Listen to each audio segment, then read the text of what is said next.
जय Hind. Bajrangi study point में आप सभी का स्वागत है। साथियों, 31 अगस्त वालों की भी आंसर की आ चुकी है, तो सब लोग अपने अपने हिसाब से ऑब्जेक्शन करिएगा। और यहाँ हम बात करेंगे कि 31 अगस्त सेकंड शिफ्ट की कौन कौन से ऐसे क्वेश्चन हैं जिस पे आप ऑब्जेक्शन कर सकते हैं। और यहाँ पर 5-6 क्वेश्चन ऐसे हैं जिस पर आप अपनी आपत्ति दर्ज कर सकते हैं, क्योंकि ऑब्जेक्शन रेज करने का कोई भी चार्ज नहीं लिया जा रहा है। और भर्ती बोर्ड ने जो ऑप्शन आता है अपलोड डॉक्यूमेंट का, उसको भी अनिवार्य नहीं किया है। यानी अगर आप कोई प्रूफ अपलोड करते हैं तब भी ठीक है, नहीं अपलोड करते हैं तब भी कोई दिक्कत नहीं होगी। तो ये बात करते हैं कौन कौन से वो क्वेश्चन हैं। यहाँ पर क्वेश्चन नंबर 66 है। देखिए, आपका कोई क्वेश्चन नंबर दूसरा हो सकता है, लेकिन क्वेश्चन तो सेम ही होगा। यहाँ पर लिखा है, जब आप 5 किलोमीटर उत्तर की ओर चलते हैं, यानी आपने यहाँ से शुरू किया और यहाँ पर आप 5 किलोमीटर उत्तर की ओर चले गए, फिर 90 डिग्री बाईं ओर मुड़ते हैं, यानी आप इस तरफ मुड़ गए, और फिर 5 किलोमीटर आगे बढ़ते हैं, यानी आप इस डायरेक्शन में अब आगे आ गए हैं। और अब आप अपने शुरुआती बिंदु से कितने मीटर दूर हैं। तो देखिए, ये वाला हो जाएगा ये, और ये निकलता कैसे है, तो ये इसका स्क्वायर और इसका स्क्वायर के एडिशन से निकलता है। तो इस तरह हो जाएगा √50, यानी 25, ये 25 हो जाएगा और ये भी 25 हो जाएगा। तो 25 + 25 √50, और √50 की वैल्यू होगी 7 पॉइंट कुछ। और देखिए, रीजनिंग में कभी भी पॉइंट में आंसर नहीं लिया जाता है, और ये क्वेश्चन रीजनिंग का है। और दूसरी बात, यहाँ पर इन्होंने लगभग नहीं लिखा कि लगभग कितनी दूर है। तो यानी देखिए, यहाँ पर 7 ऑप्शन में तो है, 7 के पास है, लेकिन इन्होंने ये नहीं कहा कि लगभग कितनी दूर है। देखिए, मैथ में होता तब तो लगभग चल जाता, लेकिन रीजनिंग में है, रीजनिंग में एग्जैक्ट आंसर ही आता है। तो आप लोग इस क्वेश्चन पर ऑब्जेक्शन रेज कर दीजिएगा, क्योंकि जितने ज़्यादा ऑब्जेक्शन रहेंगे उतना ही ज़्यादा भर्ती बोर्ड भी इनको वेटेज देंगे। तो आप लोग इस क्वेश्चन को अपने क्वेश्चन में देख लीजिएगा और फिर अपना ऑब्जेक्शन करिएगा। फिर बात करते हैं नेक्स्ट क्वेश्चन की। और बाकी लगभग जो मैक्सिमम क्वेश्चन है वो हिंदी में ही गलत दिए गए हैं। क्वेश्चन नंबर है 104, जिसमें इन्होंने ऑप्शन डी को माना है कि बाघ और बकरी एक घाट पर पानी पीती हैं। तो देखिए, यहाँ पर पानी पीती है नहीं होगा, पानी पीते हैं, तो यानी ये हो जाएगा। तो इसका मतलब ये ऑप्शन पूरी तरह से गलत है। और बाकी यह मेरा पुस्तक है, ये भी गलत है।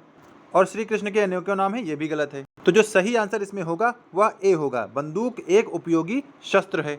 तो ये इसका प्रूफ भी देख लें कि बंदूक एक उपयोगी शस्त्र क्यों होगा। देखिए, यहाँ पर अस्त्र और शस्त्र की डेफिनेशन में लिखा है, यहाँ शस्त्र में बंदूक दिया गया है, यानी वह हथियार जिसे हाथ में लेकर प्रयोग किया जाता है, जैसे तलवार, भाला, बंदूक, फरसा, कटार, लाठी आदि। तो बंदूक को शस्त्र की कैटेगरी में रखा गया है, तो इसीलिए बंदूक शस्त्र हो जाएगा।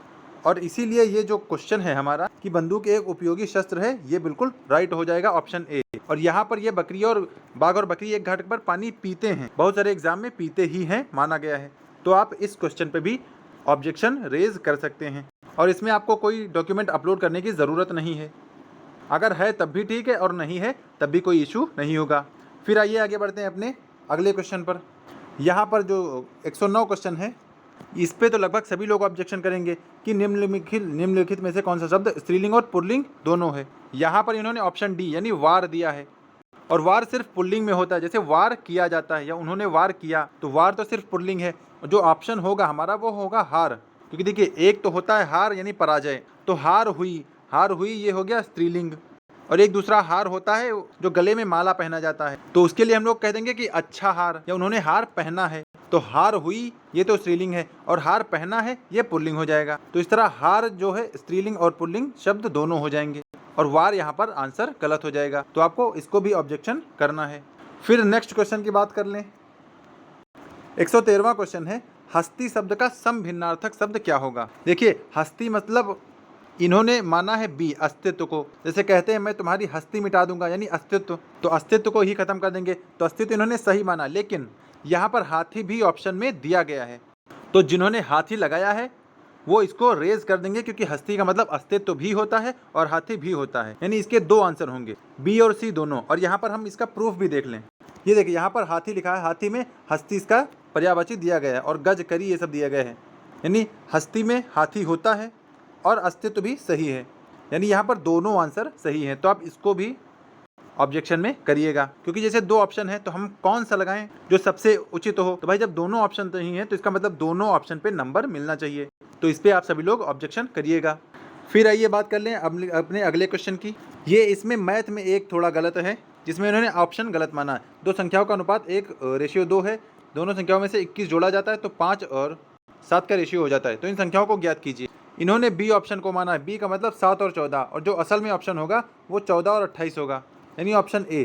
तो यहाँ पर ये ऑप्शन जो बी दिया है इन्होंने, ये पूरी तरह गलत है और ऑप्शन ए हमारा एग्जैक्ट आंसर हो जाएगा। और अगर हम लोग इसे निकालना भी चाहें तो निकाल भी सकते हैं कि जैसे अगर हमने पहली संख्या को 14 मान लिया और दूसरी संख्या को 28 मान लिया, और इसमें अगर हम लोग 21 जोड़ देंगे तो 14 में अगर 21 जोड़ेंगे तो ये 35 हो जाएगा, और 28 में 21 जोड़ देंगे तो ये 49 हो जाएगा। फिर इसको 7 से काट देंगे तो 7 यहाँ पर 5 हो जाएगा और ये 7 हो जाएगा। तो इस तरह जो नया रेशियो आएगा वह रेशियो 5:7 हो जाएगा। तो इसीलिए यहाँ पर 7 और 14 ये ऑप्शन गलत है, यहाँ पर 14 और 28 वाला ऑप्शन सही होगा। तो आप लोग इस क्वेश्चन को भी ऑब्जेक्शन उठा सकते हैं और इस पर भी आप अपनी आपत्ति दर्ज कर सकते हैं। फिर बढ़ते हैं अपने अगले क्वेश्चन और लास्ट क्वेश्चन की तरफ। यहाँ पर क्वेश्चन 122 है।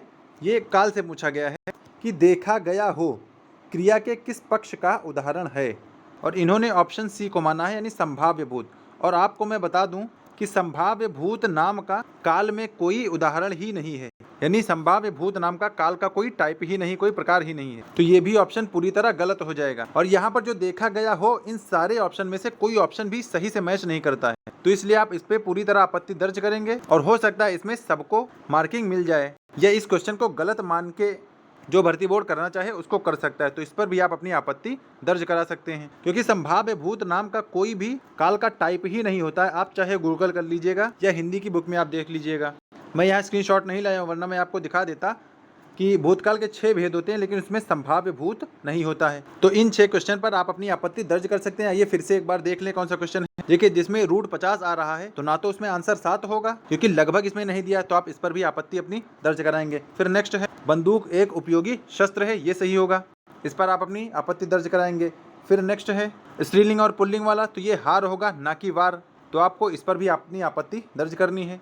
फिर अगला है हस्ती का संभिन्नार्थक, तो ये अस्तित्व भी होगा और हाथी भी होगा, यानी यहाँ पर ऑप्शन बी और सी दोनों सही होंगे, तो आपको इस पर भी अपनी आपत्ति दर्ज करनी है, ऑब्जेक्शन करना है। फिर नेक्स्ट है मैथ में, ये 7 और 14 नहीं होगा, 14 और 28 होगा, ये गलत है, तो इस पर भी आपको ऑब्जेक्शन उठाना। और लास्ट है काल के लिए, तो काल में संभाव्य भूत का कोई टाइप ही नहीं, कोई प्रकार ही नहीं, तो इसलिए ये भी गलत हो जाएगा। और जो यहाँ पर दिया गया है इनमें से भी कोई एग्जैक्ट नहीं होगा, तो आप इस पर भी अपनी आपत्ति दर्ज कर सकते हैं। तो ये ऐसे क्वेश्चन है जिन पर आप ऑब्जेक्शन उठाएंगे, क्योंकि देखिए ऑब्जेक्शन रेज करने का कोई चार्ज नहीं होता है, और ना ही इन्होंने कोई कंपलसरी किया कि आपको डॉक्यूमेंट अपलोड ही करना है।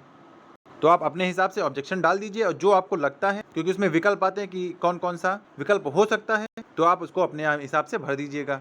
तो इस आंसर की के बाद जब रिवाइज्ड आंसर की आएगी तो उसमें आपको ये सब कुछ सही सही देखने को मिलेगा। तो 31 की सेकंड शिफ्ट के यही ऐसे क्वेश्चन थे जिन पर आप अपने ऑब्जेक्शन दर्ज करा सकते थे। हालांकि अभी आपके पास समय है, आज 15 है, 15 से शायद 20 तक अभी आपको ऑब्जेक्शन उठा सकते हैं, आपत्ति दर्ज करा सकते हैं। तो 20 तक धीरे धीरे सभी लोग इन सभी प्रश्नों पर आपत्ति दर्ज कराएं, ताकि सबको बराबर मार्क्स मिले और जो सबने सही किया हो उसका भी नंबर मिले। और अब आंसर की आने के बाद सबसे बड़ी बात होगी कट ऑफ की, तो कट ऑफ पर भी अलग से चर्चा होगी। यहाँ पर सिर्फ ऑब्जेक्शन के बारे में बताया गया है। तो फिलहाल वीडियो में यही जानकारी थी। कट ऑफ के लिए अलग से वीडियो आएगा, क्योंकि जब से आंसर की आई है तब से लोगों के नंबर धीरे धीरे कम ही हो रहे हैं, और अब 100+ नंबर कुछ ही लोगों के बचे। तो यानी अब आप ये कह सकते हैं कट ऑफ कम होगी, और फाइनल कितनी जाएगी इसकी चर्चा हम लोग अगले वीडियो में कर लेंगे। तो फिलहाल वीडियो में इतना ही था। आप लोग इन सभी क्वेश्चन पर अपनी आपत्ति दर्ज कराएंगे, और सबको ज़्यादा से ज़्यादा आपत्ति दर्ज करनी है, क्योंकि जितनी ज़्यादा आपत्तियाँ जाएंगी तो भर्ती बोर्ड उन पर ज़्यादा विचार करेगा, और फिर आपको रिवाइज्ड आंसर की में उनके वही उत्तर देगा जो आप लोग चाहते हैं। तो फिलहाल वीडियो में यही जानकारी थी। मिलते हैं नेक्स्ट अपडेट के साथ, तब तक के लिए जय हिंद।